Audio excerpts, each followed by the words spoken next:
आर्गेनोमेटल compound ऐसे compound होते हैं जिसमें एटलीस्ट वन बॉन्ड कार्बन और मेटल का होना चाहिए। ऑर्गेनिक कंपाउंड में कार्बन जरूर होगा, तो अगर कार्बन का एक डायरेक्ट बॉन्ड है मेटल से तो इसको हम कहते हैं ऑर्गेनोमेटेलिक कंपाउंड।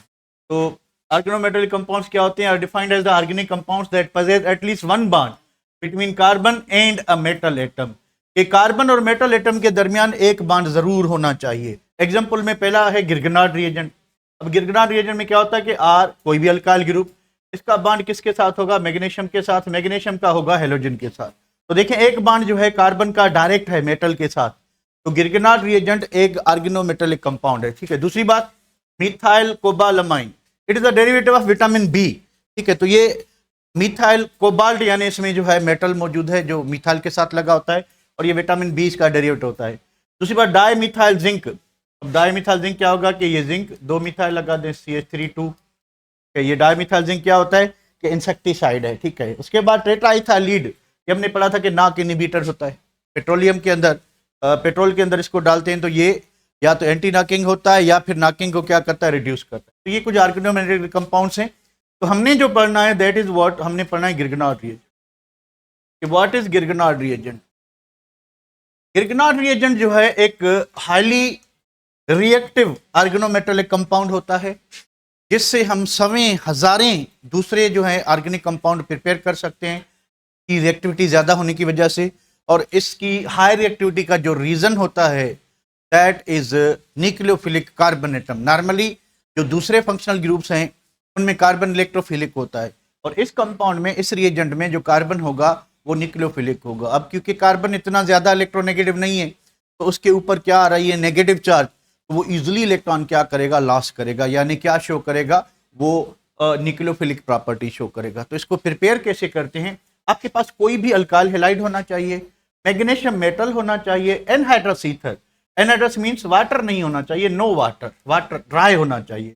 एनहाइड्रस कर लें या ड्राई कर लें। क्यों? क्योंकि अगर मॉइस्चर होगा, अगर पानी होगा तो गिरगनार्ड रिएजेंट पानी के साथ रिएक्ट करके अल्केन बना देता है। तो हमें चाहिए क्या? गिरगनार्ड रिएजेंट। इसके लिए जरूरी अब होगा क्या कि मैग्नीशियम की दो वैलेंसी है, तो मैग्नीशियम वो इस कार्बन हेलोजन बॉन्ड के दरमियान इंसर्ट हो जाएगा। एक बॉन्ड बन जाएगा कार्बन के साथ, दूसरा बन जाएगा हेलोजन एटम के साथ। अल्काइल ग्रुप आपका कोई भी हो सकता है, for example methyl, ethyl, isopropyl, tertiary butyl, neopentyl, कुछ भी हो सकता है। ठीक है। तो है क्या चीज? Grignard reagents are well known organo compounds के बहुत मशहूर हैं। The name of Grignard is derived from a French chemist Victor Grignard, और जिसने इसको पहली मर्तबा प्रिपेयर किया था, और इस वंडरफुल डिस्कवरी के लिए 1912 में इसको नोबेल प्राइज मिला। तो नोबेल प्राइज, क्योंकि ये जो नॉर्मली हमने पढ़ा है कि ऑर्गेनिक कंपाउंड्स लेस रिएक्टिव होते हैं। हमने क्या पढ़ा है कि ऑर्गेनिक कंपाउंड्स लेस रिएक्टिव होते हैं, पर जो गिरगनार्ड रिएजेंट है वो हाईली रिएक्टिव है। तो यानी हमें जो दूसरे ऑर्गेनिक कंपाउंड इससे मिलेंगे वो जल्दी जल्दी जल्दी मिलेंगे। इस वजह से इसकी इंपॉर्टेंस थोड़ी ज्यादा है। ठीक है। आगे बढ़ते हैं। आगे क्या चीज है? प्रिपरेशन के लिए क्या आपके पास एक कोई ना कोई अल्काइल हैलाइड होना चाहिए। तो एक एग्जांपल दिया हुआ है, क्या होना चाहिए? हमारे पास इथाइल हैलाइड है, तो कोई और एग्जांपल उठा लेते हैं कि इथाइल क्लोराइड है, CH3 और CH, और यहाँ पे लगा हुआ है क्लोरीन। इसको मैग्नीशियम मेटल से रिएक्ट कराते हैं, कंडीशन ईथर। कौन सा ईथर? ड्राई ईथर और anhydrous ether. Dry ether, ether क्या करेगा? ईथर का काम क्या है? ईथर एक इनर्ट सॉल्वेंट है। इनर्ट का मतलब समझते हैं? Less reactive. तो ये सॉल्वेंट मैग्नीशियम क्योंकि मेटल है वो अकेला अगर ज्यादा देर रखेंगे तो मैग्नीशियम क्या हो जाएगा? ऑक्सीडाइज हो जाएगा। उसको प्रोटेक्ट करने के लिए हम ईथर में स्टोर करते हैं। सोडियम मेटल भी अगर आप खुली हवा में रखेंगे तो वो ऑक्सीडाइज हो जाता है। कोई भी मेटल हो, अगर आप उसको ओपन एयर में रखेंगे तो वो ऑक्सीडाइज हो जाता है। इस वजह से हम उसको किसी न किसी सॉल्वेंट में, इनर्ट सॉल्वेंट में प्रोटेक्ट करते हैं। तो इसको ईथर में हमने डाला। अब क्या होगा कि ये जो मैग्नीशियम है ये आके वो इस कार्बन हेलोजन बॉन्ड में इंसर्ट हो जाएगा और हमें मिलेगा गिरगनार्ड रिएजेंट। यानी अगर मैं आपको ओपन करके बताऊं कि ये बॉन्ड जो है मैग्नीशियम और गिरगनार्ड रिएजेंट, सॉरी, कार्बन के दरमियान, तो ये बन गया अभी ऑर्गेनोमेटेलिक कंपाउंड। क्या जरूरी था ऑर्गेनोमेटेलिक कंपाउंड के लिए? There should be at least one bond, direct bond between carbon and metal atom. तो है मैग्नीशियम मेटल है और कार्बन क्या है? ऑर्गेनिक कंपाउंड का पार्ट है, तो इसके दरमियान डायरेक्ट बॉन्ड है, तो ये ऑर्गेनोमेटेलिक कंपाउंड हो गया। इस तरह से इसको जो है क्या करते हैं, तैयार करते हैं। अब कंडीशन क्या है प्रिपरेशन की, कि आपके पास एनहाइड्रस ईथर होना चाहिए। और कौन सा अल्काइल हैलाइड जल्दी गिरगनाट रिएजेंट देगा? अब क्योंकि ये मैग्नीशियम की कार्बन हेलोजन बॉन्ड टूट के अंदर मैग्नीशियम आ रहा है, तो इजली बॉन्ड कौन सा ब्रेक होगा? कार्बन आयोडाइड और कार्बन फ्लोराइड? आयोडाइड। तो अल्काइल आयोडाइड जो है, यार मुआर पक्को थला जन के छन मेकअप लय तो पियो, बस ये थोड़ा साइड से हलाए। तो कौन सी बात थी कि गिरगनार रिएजेंट बनाने के लिए पहली बात साइज ऑफ अल्काइल ग्रुप, कि जितना जितना अल्काइल ग्रुप की साइज ज्यादा होगी, अल्काइल ग्रुप की साइज ज्यादा होगी, तो मैग्नीशियम इतना इजीली इंसर्ट नहीं कर पाएगा। तो अगर आपके पास मिथाइल हेलाइड है, आपके पास मिथाइल इथाइल हेलाइड है, आपके पास टर्शरी ब्यूटाइल हेलाइड है, तो जितना अल्काइल ग्रुप छोटा होगा उतना मैग्नीशियम इजीली क्या करेगा, इंसर्ट करेगा। ठीक है, तो साइज ऑफ अल्काइल ग्रुप में larger the size of alkyl group more difficult is the formation of Grignard reagent, क्योंकि गिरगनार रिएजेंट बन कैसे रहा है, इस मैग्नीशियम को इस बॉन्ड के दरमियान आना है, तो इधर जितनी रुकावट कम होगी, जितना ये ग्रुप क्या होगा, छोटा होगा, तो मैग्नीशियम अंदर इजीली दाखिल हो जाएगा। तो सबसे ज्यादा रिएक्टिव कौन होगा? सबसे ज्यादा रिएक्टिव कौन होगा? Methyl halide. अच्छा, हेलाइड में अगर हो तो मिथाइल क्लोराइड है, मिथाइल ब्रोमाइड है, मिथाइल आयोडाइड है, मिथाइल फ्लोराइड है, जल्दी कौन गिरगनार रिएजेंट बनाएगा? मिथाइल आयोडाइड बनाएगा। कौन बनाएगा? Methyl iodide. Methyl iodide. ये यहां तक क्लियर है? अच्छा, नेचर ऑफ हेलोजन में क्या होगा कि आयोडाइड ज्यादा रिएक्टिव होगा, ब्रोमाइड से ब्रोमाइड ज्यादा होगा, किससे? क्लोराइड से, क्योंकि मैग्नीशियम ने इस बॉन्ड के अंदर आना है, तो जितना बॉन्ड वीक होगा तो इजीली ब्रेक होगा, उसमें मैग्नीशियम इजीली एडजस्ट हो जाएगा। ठीक है, अल्काइल ग्रुप की साइज क्या होना चाहिए? जितनी साइज छोटी होगी मैग्नीशियम इजीली इन हो जाएगा, मैग्नीशियम इजीली इन हो जाएगा। ये बात समझ गए? यहां तक कोई दिक्कत? ऑर्गेनोमेटेलिक कंपाउंड क्या? ऐसे कंपाउंड जिसमें एक कार्बन मेटल डायरेक्ट बॉन्ड हो। बनाते कैसे हैं? बहुत सारे ऑर्गेनोमेटेलिक कंपाउंड है, हम बात करें गिरगनार रिएजेंट की। गिरगनार रिएजेंट को सबसे पहली मर्तबा विक्टर गिरगनार ने प्रिपेयर किया था। विक्टर गिरगनार ने ये वंडरफुल रिएजेंट प्रिपेयर किया था, इस वजह से इसको नोबेल प्राइज 1912 में मिला था। ये रिएजेंट 1901 में इसने प्रिपेयर किया था। ठीक है, तो ये कुछ बातें इससे रिलेटेड। ईथर ड्राई क्यों होना चाहिए? क्योंकि वो गिरगनार रिएजेंट के साथ वाटर रिएक्ट करता है। ठीक है, रिएक्टिविटी की बात करें तो ये हाईली रिएक्टिव कंपाउंड होते हैं। क्यों रिएक्टिव होते हैं और इसकी हाई रिएक्टिविटी का काज क्या है, इसको जरा फोकस करते हैं। तो इसकी रिएक्टिविटी का काज ये कि फॉर एग्जांपल अगर हमारे पास मिथाइल, मैग्नीशियम और ब्रोमाइड है, हमारे पास जो गिरगनार रिएजेंट है वो है मिथाइल मैग्नीशियम ब्रोमाइड। अब क्या होगा ये कि इसके ऊपर पार्शियल नेगेटिव चार्ज, इसके ऊपर पार्शियल पॉजिटिव चार्ज। तो ये बॉन्ड जो है स्लाइटली पोलर है। क्यों पोलर है? क्योंकि कार्बन की इलेक्ट्रॉनिक ज्यादा है, मैग्नीशियम की कम है। तो ये कार्बन जो है इसका ये न्यूक्लियोफिलिक होगा। कार्बन क्या होगा? न्यूक्लियोफिलिक, यानी ये पेयर ऑफ इलेक्ट्रॉन क्या करेगा? डोनेट करेगा, जिससे भी ये रिएक्ट करेगा। और ये आपका जो है इस पे पार्शियल पॉजिटिव चार्ज है। तो जो भी कंपाउंड इसके साथ रिएक्ट करेगा उसके आप दो पार्ट बनाओगे, एक पॉजिटिव पार्ट, एक नेगेटिव पार्ट।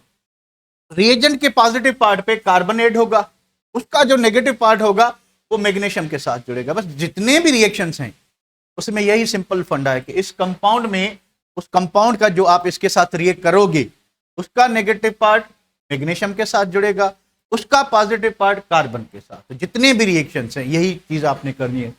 तो in Grignard reagent carbon magnesium bond is covalent and highly polar due to high electronegativity of carbon atom than magnesium atom.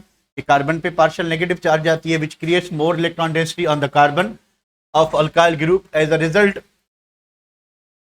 Carbon atom bears partial negative charge और and act as a nucleophile. तो ये carbon, वो carbon अगर यहाँ पे ethyl होता तो जो पहला कार्बन होगा जो मैग्नीशियम से डायरेक्टली बॉन्डेड होगा वो न्यूक्लियोफिलिक, जो सेकंड कार्बन है उस पर नेगेटिव चार्ज नहीं होगी, पहले पे जो डायरेक्टली बॉन्डेड होगा। यानी अगर मैं इधर एक और कार्बन लगा देता हूँ, ठीक है, तो फिर क्या होता कि नेगेटिव चार्ज इसी कार्बन पे होगी, इसी पे नहीं होगी, जो डायरेक्टली बॉन्डेड होगा। ठीक है, अच्छा और क्या चीज है कि न्यूक्लियोफिलिक पार्ट होता है जो अल्काइल पार्ट, या वो carbon which is directly bonded to किसके साथ? मेटल के साथ। Grignard reagent reacts with polarised molecules either by nucleophilic substitution और न्यूक्लियोफिलिक एडिशन। तो ये जितने भी रिएक्शंस होंगे या तो उसमें एडिशन होगी या फिर सिंपल सब्स्टिट्यूशन, डबल डिस्प्लेसमेंट। मैंने आपको बताया कि जो दूसरा कंपाउंड है उसका पॉजिटिव पार्ट इसके नेगेटिव के साथ एक्सचेंज होगा, इसका नेगेटिव उसके पॉजिटिव के साथ एक्सचेंज हो जाएगा। इस तरह से खिचड़ी पकेगी। तो रिएक्शंस ऑफ गिरगनाट रिएजेंट की बात करें तो there are so many synthetic applications of Grignard reagent. हम गिरगनाट रिएजेंट से कई ऑर्गेनिक कंपाउंड बना सकते हैं। बुक में कुछ दिए हुए हैं, उसको देख लेते हैं।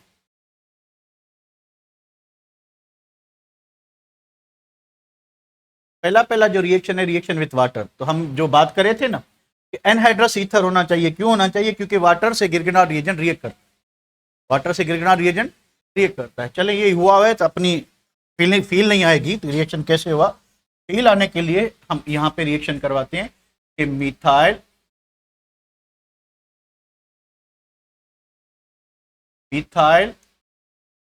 Magnesium bromide. गिरगनाट रिएजेंट को जनरली हम इजाहिर करते हैं किससे? RMgX।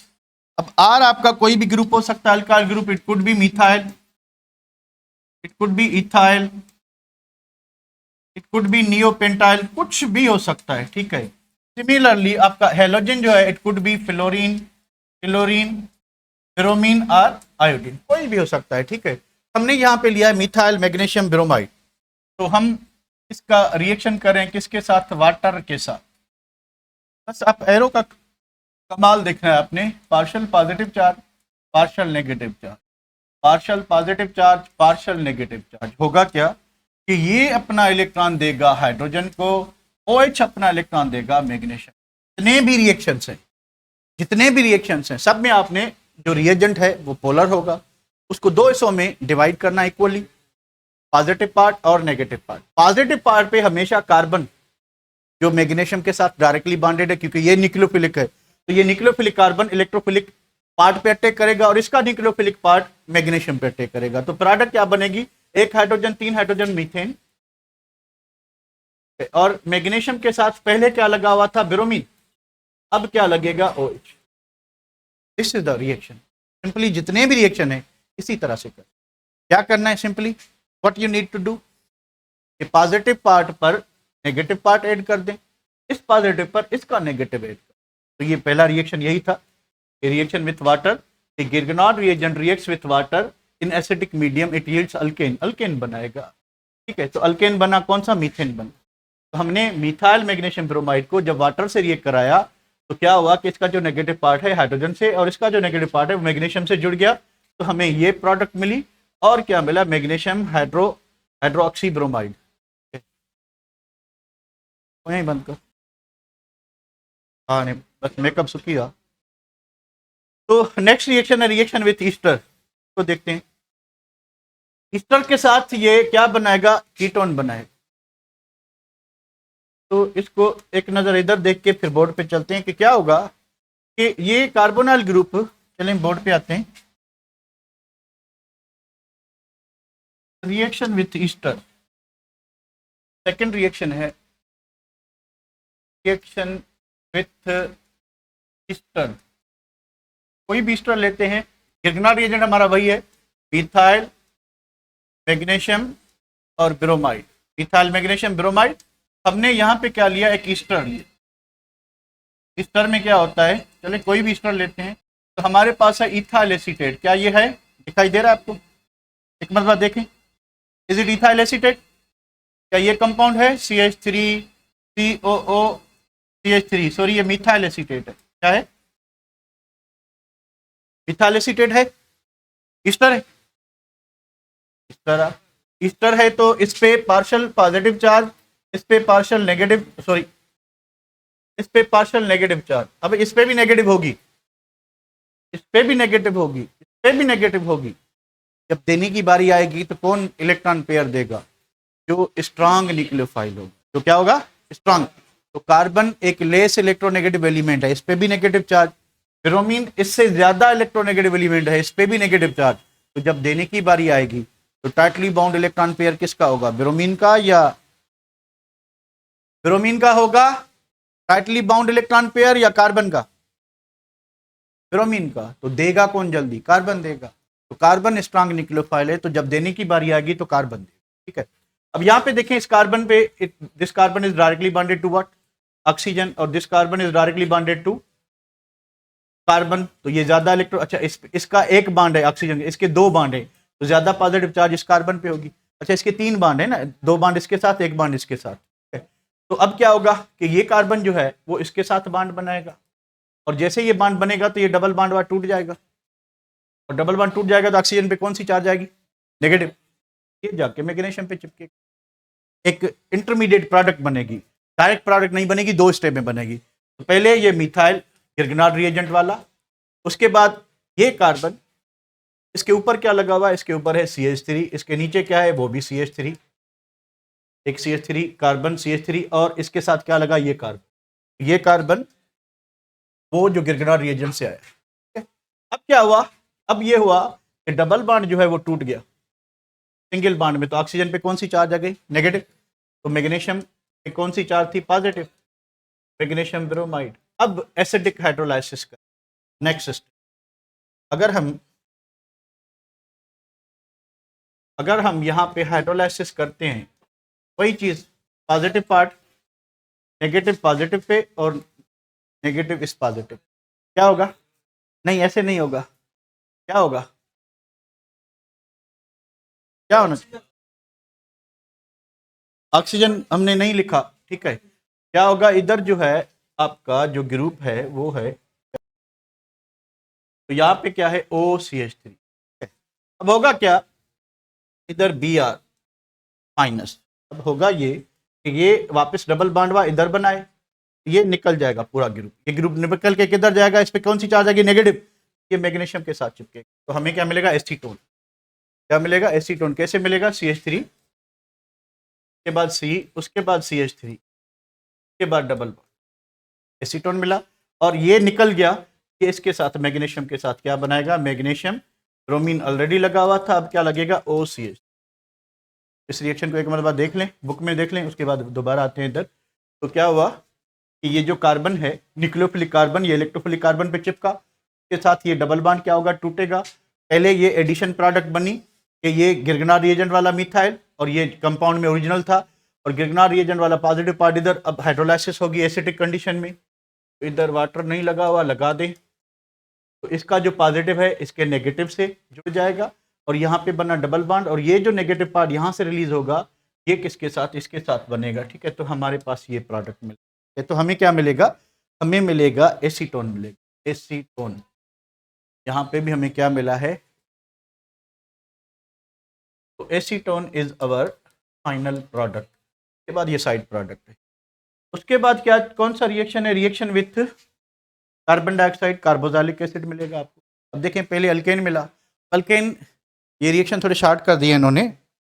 अल्केन आपको 4-5 कंपाउंड देते हैं गिरगनार्ड रिएजेंट से रिएक्ट करके। मैं आपको बताऊं कौन कौन देगा आपको वाटर यानी हाइड्रोलाइसिस ऑफ गिरगनार्ड रिएजेंट भी आपको अल्केन देगा, अल्काइल हैलाइड भी आपको अल्केन देगा, अमाइंस भी आपको अल्केन देंगे, और अल्कोहल भी आपको अल्काइल अल्केन देगा, और अमोनिया भी आपको अल्केन देगा। ये 5 रिएजेंट हैं जो गिरगनार्ड रिएजेंट के साथ रिएक्ट करके अल्केन देते हैं। अमोनिया, अमाइन, अल्काइल हैलाइड और कौन सा था? वाटर और अल्काइल हैलाइड। ये 5 रिएजेंट हैं जो अल्केन देते हैं। इन्होंने एक ही रिएक्शन दिया, 2 दिए, बल्कि अमाइन भी दिया है आगे। चले, तो कार्बन डाइऑक्साइड आपको देगा कार्बोक्सिलिक एसिड। अगर आपको कार्बोक्सिलिक एसिड डायरेक्ट बनाना है, ठीक है, तो आप किसी भी गिरगनार्ड रिएजेंट को कार्बन डाइऑक्साइड से रिएक्ट कराएंगे तो बन जाएगा क्या? कैसे बनेगा? व्हाइट बोर्ड पे आते हैं, उसके बाद बुक को भी देख लेते हैं। तो reaction with carbon dioxide number 3,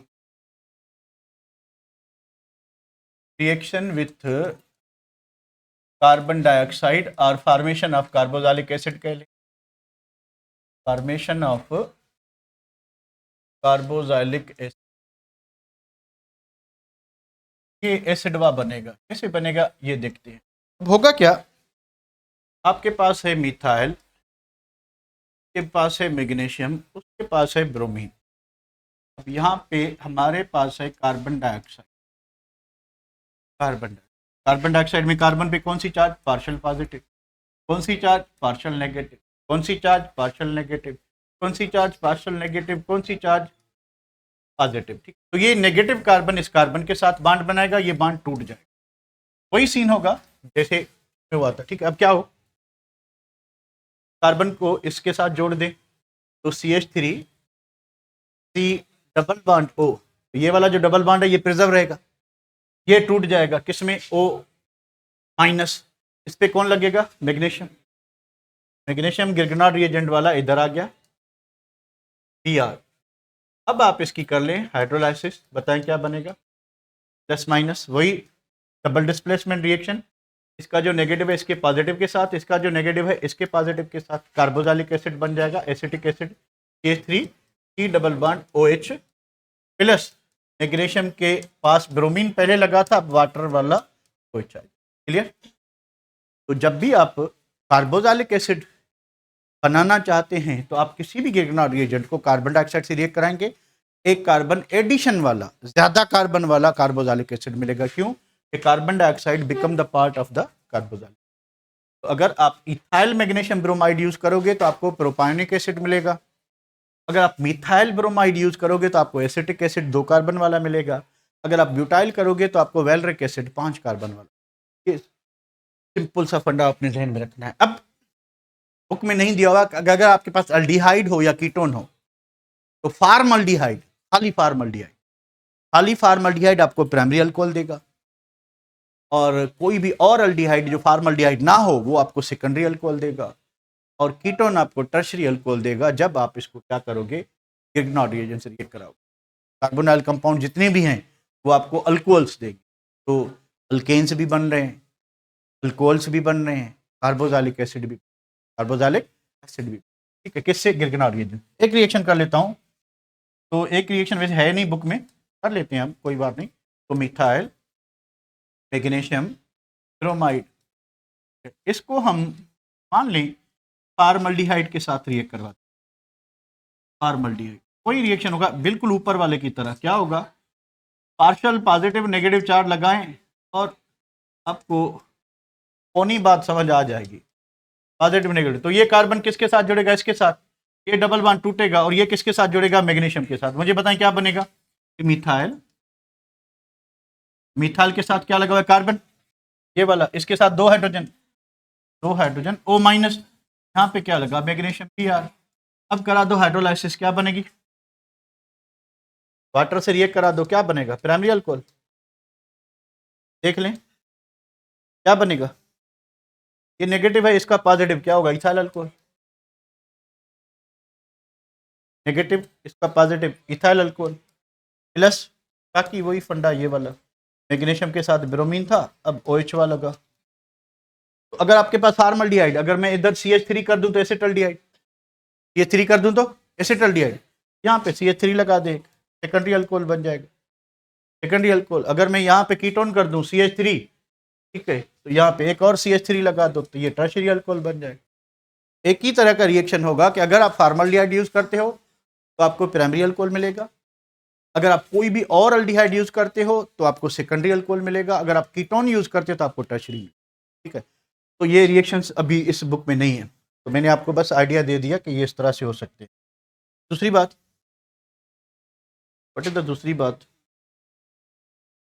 ये अभी हमने किया कार्बन डाइऑक्साइड वाला, कि कार्बन, ये जो न्यूक्लियोफिलिक कार्बन है इस कार्बन के साथ जुड़ेगा और ये बाय बॉन्ड टूटेगा तो इसका जो नेगेटिव चार्ज है वो मैग्नीशियम के साथ, ये एडिशन प्रोडक्ट बनी, उसके बाद हाइड्रोलाइसिस के साथ हमें कार्बोक्सिलिक एसिड। के बाद क्या चीज़ है, आखिरी रिएक्शन इसने दिया, रिएक्शन विथ अमाइंस। अमाइंस में जो पुराने बुक में रिएक्शन है या फेडरल में वो इस तरह से नहीं है, वो एक इस पे पार्शियल पॉजिटिव है, ये इस कार्बन के साथ मिलके अल्केन बनाएगा। हमारे नए बुक में कुछ उल्टा दिया हुआ है कि जो पॉजिटिव चार्ज लगाई किस पे लगाई, हाइड्रोजन पे, ठीक है। तो अब क्या होगा कि ये हाइड्रोजन के साथ जुड़ेगा तो ये नाइट्रोजन वाला जो नेगेटिव पार्ट है वो किसके साथ, मैग्नीशियम के, तो प्रोडक्ट वही मीथेन बनी और आपका ये मिथाइल अमाइन मैग्नीशियम ब्रोमाइड बन गया, ठीक है। तो इस रिएक्शन को भी छोड़ते आते हैं अमाइंस की तरफ, इस रिएक्शन को करके दूं, करते हैं reaction with amine, reaction with amine, amine से रिएक्शन, तो CH3 MgBr के बाद मिथाइल, ये आपका मिथाइल अमाइन, ये पार्शियल पॉजिटिव चार्ज पूरे फैक्टर पे पार्शियल नेगेटिव चार्ज, ठीक है, partial positive charge, partial negative charge. अब होगा क्या, होगा ये कि ये मिथाइल ग्रुप चिपकेगा हाइड्रोजन के साथ, ये पूरा ग्रुप चिपकेगा मैग्नीशियम के साथ, ठीक है। तो प्रोडक्ट बनेगी methane plus magnesium, bromine already लगा हुआ था, अब क्या लगेगा, मिथाइल अमाइन यानी NH3। तो आप क्या कहोगे, magnesium methyl amine, methyl amine magnesium bromide, methyl amine magnesium यहां से हटा दें, ब्रोमाइड, ब्रोमाइड। चले भाई, ये रिएक्शन हो गए आपके। के बाद अमाइंस हैं, अमाइंस क्या होते हैं, अमाइंस की सीन कुछ इस तरह से है कि they are considered as, amines को हम क्या कंसीडर करते हैं कि अमोनिया के डेरिवेटिव हैं, इसके अमोनिया के। अमोनिया में 3 हाइड्रोजन होते हैं, अमोनिया में क्या होते हैं, 3 हाइड्रोजन, पहले समझा लूं फिर आते हैं इधर। तो अमाइंस जो हैं, अमाइंस अमोनिया के पास 3 हाइड्रोजन होते हैं, देखें 3 हाइड्रोजन और एक लोन पेयर होता है। इस लोन पेयर की वजह से ये लेविस बेस होता है। हमने अब तक लेविस एसिड पढ़ा था, क्या होता है, लेविस एसिड जो इलेक्ट्रॉन पेयर लेता है, इसके पास एक लोन पेयर मौजूद है, तो ये इलेक्ट्रॉन पेयर क्या करेगा, देगा, देगा तो ये क्या होगा, ये क्या होगा, लेविस बेस होगा। तो ये लेविस बेस है। अब अगर एक अल्काइल ग्रुप ऐड करते हैं तो -1 हाइड्रोजन होगा, तो हमारे पास मिलेगा प्राइमरी अमाइन RNH2। तो यानी इसकी जो क्लासिफिकेशन है प्राइमरी सेकेंडरी टर्शरी, वो इस बेसिस पे नहीं है कि अमाइनो ग्रुप प्राइमरी कार्बन पे है, अमाइनो ग्रुप सेकेंडरी कार्बन पे, नहीं। इसकी जो प्राइमरी सेकेंडरी टर्शरी क्लासिफिकेशन है वो इस बिना पे है कि अमोनिया से कितने हाइड्रोजन माइनस हुए। अगर एक ही हाइड्रोजन माइनस होता है, एक अल्काइल ग्रुप आता है, तो वो प्राइमरी अमाइन होगा। अगर 2 हाइड्रोजन रिमूव होते हैं, 2 अल्काइल ग्रुप आते हैं, तो वो सेकेंडरी हो। तो ये पहले केस में क्या बना, हमारे पास एक ही हाइड्रोजन रिमूव हुआ है, तो ये प्राइमरी अमाइन। सेकेंडरी अमाइन बनाने के लिए क्या करोगे, 2 हाइड्रोजन रिप्लेस करोगे, ठीक है। तो अगर हम -2 हाइड्रोजन और +2 अल्काइल ग्रुप करते हैं, तो 2 हाइड्रोजन निकल जाएंगे, तो क्या बनेगा, RNR और 1 हाइड्रोजन रह गया, तो ये बनेगा सेकेंडरी अमाइन।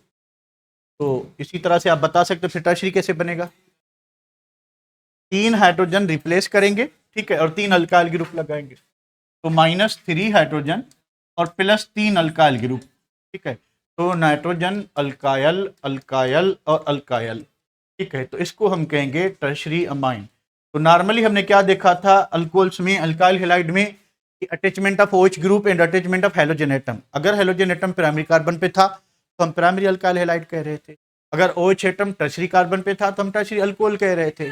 तो OH और हेलोजन की पोजीशन देख रहे थे प्राइमरी, सेकेंडरी और टर्शरी डिसाइड करने के लिए। In case of amine the case is different. यहां पर जो प्राइमरी, सेकेंडरी और टर्शरी है वो इस बिना पे है कि अमोनिया से कितने हाइड्रोजन रिप्लेस हुए, क्योंकि amines are considered as the alkyl derivatives of amine, alkyl derivatives of ammonia. Ammonia ammonia में जितने हाइड्रोजन रिप्लेस होंगे अल्काइल ग्रुप के साथ, उतनी उसकी जो है वो क्या कहते हैं, प्राइमरी, सेकेंडरी, टर्शरी नेचर जो है वो ऐड होती जाएगी। अगर एक हाइड्रोजन रिप्लेस होता है तो प्राइमरी, 2 होते हैं तो सेकेंडरी, 3 होते हैं तो टर्शरी। यहां तक कोई एग्जांपल, यहां तक कोई सॉरी कोई मसला, यहां तक कोई प्रॉब्लम बेटा, बढ़े आगे, बुक पे आते हैं। बुक कहता है कि organic compounds that contain nitrogen atom bonded to 1 और more alkyl group, alkyl group और aryl, aryl means aromatic compound, यानी बेंजीन रिंग के साथ जुड़े हो तो उसको हम क्या कहेंगे, अमाइंस कहेंगे। तो अमाइंस यानी ये जो मिथाइल बेंजीन है, इसको क्या कहते हैं, याद है आपको, इसको कहते हैं मिथाइल बेंजीन और अमाइनो बेंजीन, इसको एनिलीन कहते हैं, तो अपना नाम है, तो इसको हम अमाइनो बेंजीन नहीं एनिलीन कहते हैं।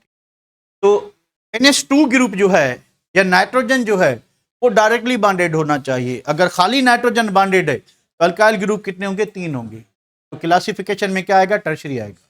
अगर NH बॉन्डेड है तो क्या होगा, सेकेंडरी होगा। अगर NH2 बॉन्डेड है तो प्राइमरी होगा। तो अमोनिया से 1 हाइड्रोजन निकला तो NH2 बचा, NH2 यानी प्राइमरी, 2 हाइड्रोजन निकले तो NH बचा, तो सेकेंडरी नाइट्रोजन गंजा हो गया। तीनों ही हाइड्रोजन निकल गए तो फिर क्या होगा, टर्शियरी। तो ऐसे ऑर्गेनिक कंपाउंड जिनमें क्या हो कि organic compound that contain nitrogen atom bonded to one और मोर अल्काइल ग्रुप्स, इनको हम अमाइंस कहते हैं। These are derivatives of ammonia where one और more hydrogen atoms of ammonia are replaced by alkyl और एराइल ग्रुप। तो alkyl group भी remove कर सकते हैं हाइड्रोजन को, एराइल ग्रुप कर सकते हैं, कोई प्रॉब्लम। तो what are amines? Amines are alkyl derivatives of ammonia. Alkyl derivatives of ammonia के 3 हाइड्रोजन में से हम 1, 2 या 3 हाइड्रोजन रिप्लेस कर सकते हैं। अगर 1 करते हैं तो प्राइमरी अमाइन बनेगा, 3 करते हैं तो टर्शरी बनेगा। Is it clear? Is it clear? चलिए भाई इसको, अच्छा ये देखें, यही चीज लिखी है जो मैंने आपको बताई कि हमने क्या किया कि अमोनिया से 3 हाइड्रोजन थे, 2 बचे, यानी 1 हाइड्रोजन रिप्लेस हुआ तो प्राइमरी अमाइन। अमोनिया से देखें नाइट्रोजन के पास 1 भी हाइड्रोजन नहीं बचा तो ये क्या हो गया, टर्शरी। ये क्या हो गया, टर्शरी। ये क्या हो गया, प्राइमरी। तो 1 हाइड्रोजन बचा तो 2 रिमूव हुए तो ये क्या हो गया, सेकेंडरी। क्लियर? चलिए अब क्या चीज है कि फिजिकल प्रॉपर्टीज की बात करें। फिजिकल प्रॉपर्टीज में ये है कि जो मिथाइल अमाइन है, ठीक है, लोअर मेंबर्स जो है मिथाइल अमाइन और तो कोई नहीं है, तो मिथाइल अमाइन जो है वो रूम टेम्परेचर पे गैस होता है।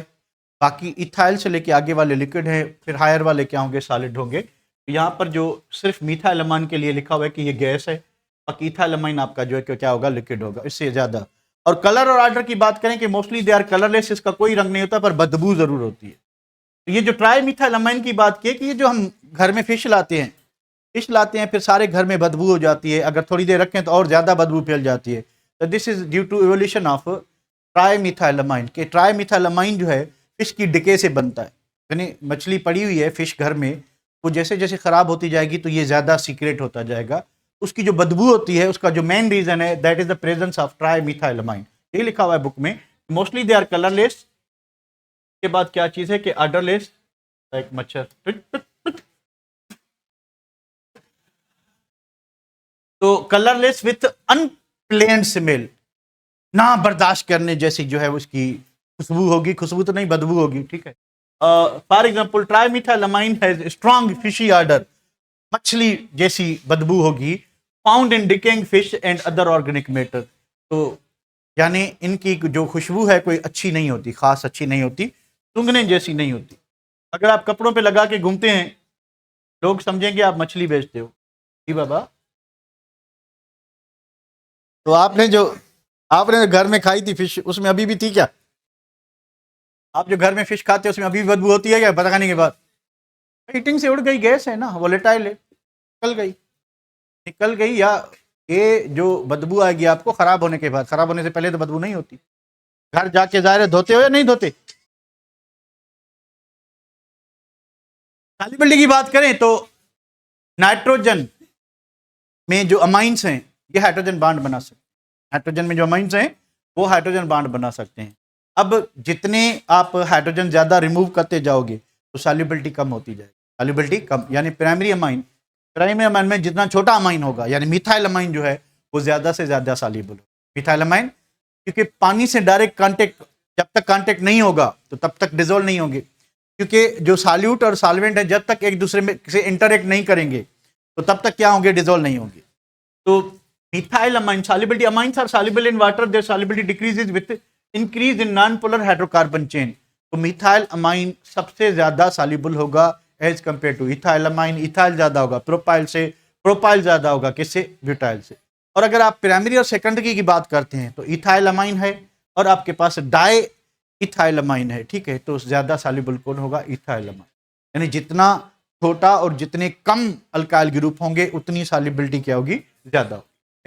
तो बुक कह रहा है कि methyl amine is soluble in water and try methyl amine, देखिए 3 मिथाइल ग्रुप आ गए, यानी टर्शरी अमाइन हो गया, has limited solubility in water as the presence of 3 methyl group hinders the interaction with water molecule. क्योंकि solute और solvent एक दूसरे को इंटरेक्ट करते हैं, तो जितने नॉन पोलर पार्ट लगाएंगे, तो नॉन पोलर पार्ट यानी अल्काइल ग्रुप हाइड्रोफोबिक होता है, वाटर को रिपेल करता है, तो जितना सराउंडिंग में ये ज्यादा होगा तो जो अमोनिया की अमाइन ग्रुप की जो इंटरेक्शन होगी वाटर के साथ वो क्या होती जाएगी, कम होती जाएगी। ठीक है, तो इस वजह से सॉल्युबिलिटी कम होती है।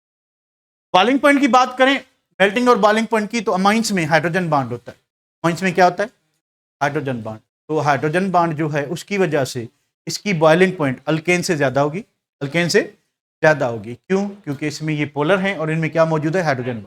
तो क्या कहता है, amines are polar in nature and form hydrogen bond with each other, एक दूसरे से हाइड्रोजन बॉन्ड बनाते हैं। That is why their melting and boiling point are relatively higher than those hydrocarbons of comparable molecular mass. Hydrocarbons की बात है तो alkanes, alkenes, alkyne सारे आ गए। तो अगर मासेस सेम होंगे, अगर हाइड्रोकार्बन का और अमाइन का मास सेम है, तो मेल्टिंग और बॉइलिंग पॉइंट किसकी ज्यादा होगी, अमाइंस की। क्यों? कि इनमें हाइड्रोजन बॉन्ड मौजूद है और हाइड्रोजन बॉन्ड क्या होता है, मजबूत होता है। तो इसकी मेल्टिंग और बॉइलिंग पॉइंट क्या होगी, हिंडर मीन्स रुकावट, हिंडर मीन्स रुकावट। ठीक है, for example dimethylamine has higher boiling point than ethylamine. अब ये क्या सीन हुआ, दोनों अमाइन है, दोनों में इथाइल है, एक की कम है, एक की ज्यादा है। ये क्यों? देखें, मैंने आपको ऑलरेडी बताया था कि कोई भी कंपाउंड हो, एक होती है डोमिनेंट फोर्स और दूसरी होती है backward attractive force, that is London dispersion force, वो हमेशा रहती है। तो इसमें एक इथाइलमाइन है, डाई इथाइलमाइन, और ये खाली इथाइलमाइन है, तो इसमें दो, एक इथाइल ग्रुप एक्स्ट्रा है। एक्स्ट्रा है तो क्या एक्स्ट्रा होगा, मास एक्स्ट्रा होगा। प्राइमरी फोर्स तो सेम है, इसमें भी हाइड्रोजन बॉन्ड, इसमें भी हाइड्रोजन बॉन्ड, फर्क इसमें आया मास में, जिसका मास ज्यादा होगा। कोई भी आप होमोलॉगस सीरीज उठा लें, when we move from top to bottom, जैसे जैसे मॉलिक्यूलर मास बढ़ता जाएगा, मॉलिक्यूलर मास बढ़ता जाएगा, तो मेल्टिंग और बॉइलिंग पॉइंट क्या होती है, इंक्रीज होती है। तो सेम हेयर कि डाइथाइलमाइन में दो इथाइल हैं, इथाइलमाइन में एक इथाइल है। ठीक है, तो भाई कहता है कि किसकी ज्यादा होनी चाहिए मेल्टिंग पॉइंट। अगर सॉल्युबिलिटी की बात करें तो फिर किसकी ज्यादा होगी, फिर इसकी ज्यादा होगी, इसकी कम। सॉल्युबिलिटी इसकी ज्यादा होगी क्योंकि इसमें एक इथाइल है, इसमें दो इथाइल हैं, दो नॉन पोलर ग्रुप हैं जो वाटर को रिपेल करेंगे, इसमें एक ही है, तो ये ज्यादा सॉल्युबल होगा, ये कम सॉल्युबल। ठीक है, आखिरी बात करते हैं स्ट्रक्चर की, 2 मिनट की बात है। तो अमोनिया जो है वो क्या होता है, sp3 हेब्रिडाइज होता है। अमोनिया क्या होता है, sp3 हेब्रिडाइज। अब देखिए हेब्रिडाइजेशन में क्या हम देखते हैं, हम देखते हैं कि जो सेंट्रल एटम है इसमें नाइट्रोजन होगा अमोनिया में, तो इसके बाहर टोटल इलेक्ट्रॉन पेयर कितने हैं। इलेक्ट्रॉन पेयर जो है, एक active set of electron pair होते हैं, एक inactive set of electron pair होते हैं। एक्टिव सेट का मतलब है कि सिग्मा बॉन्ड पेयर और लोन पेयर कितने हैं, इनएक्टिव का मतलब है कि पाई बॉन्ड पेयर कितने। तो सिग्मा बॉन्ड पेयर और लोन पेयर अमोनिया के बाहर देखेंगे तो आपको 3 दिखाई देंगे, एक लोन पेयर ये वाला, ये सिग्मा बॉन्ड पेयर, ये सिग्मा बॉन्ड पेयर, और अगर यहाँ पे हाइड्रोजन था, अमोनिया खुद था, तो ये भी सिग्मा बॉन्ड पेयर। तो एंगल रहेगी क्या, 107। अब जैसे ही आपने अल्काइल ग्रुप लगाया, एक अल्काइल लगाया, ठीक है 107, अगर 3 अल्काइल ग्रुप 2 लगाए तो 107, अगर 3 लगाए तो एंगल थोड़ी लार्ज हो जाएगी, ठीक है 108, कोई ज्यादा फर्क नहीं है। पर हाँ, इनकी जो शेप होगा, 2 बातें हैं, sigma bond pair shape decide करते हैं और total electron pair, sigma bond pair, lone pair electronic arrangement decide करते हैं। As long as electronic arrangement is concern, all of these are tetrahedral, all of these are tetrahedral, सारे के सारे electronic arrangement sp3 की वजह से tetrahedral हैं। पर शेप की बात करें तो उसमें लोन पेयर नहीं आता, तो सारे क्या होंगे, पैरामाइडल, सारे क्या होंगे, पैरामाइडल होंगे। तो ये चीज देख लें, nitrogen atom of amines is sp3 hybridized, contains 4 sp3 hybrid orbitals, of which 3 hybrid orbitals involved in the formation of sigma bond, whereas 4th sp3 orbital contains lone pair। तो चौथी जो ऑर्बिटल उसमें लोन पेयर होगा electrons. और bond कैसे बनेगा, अब carbon, अगर आप अमाइंस की बात करते हैं तो कार्बन अल्केन वाला क्या होता है, sp3 होता है, तो कार्बन भी sp3 है और ये भी sp3 है, तो कार्बन नाइट्रोजन बॉन्ड कैसे बनेगा, sp3 कार्बन की, sp3 नाइट्रोजन की, तो sp3 ओवरलैपिंग से carbon nitrogen bond. Nitrogen hydrogen bond कैसे बनेगा, sp3 नाइट्रोजन की, s ऑर्बिटल किसकी, हाइड्रोजन। कार्बन नाइट्रोजन बॉन्ड कैसे बना, sp3 नाइट्रोजन हाइड्रोजन कैसे बना, sp3s। एंगल, ये इलेक्ट्रॉनिक अरेंजमेंट सबकी टेट्राहेड्रल, शेप सबका बेंट, सॉरी पैरामिड, सब सबका pyramid. This is all about today's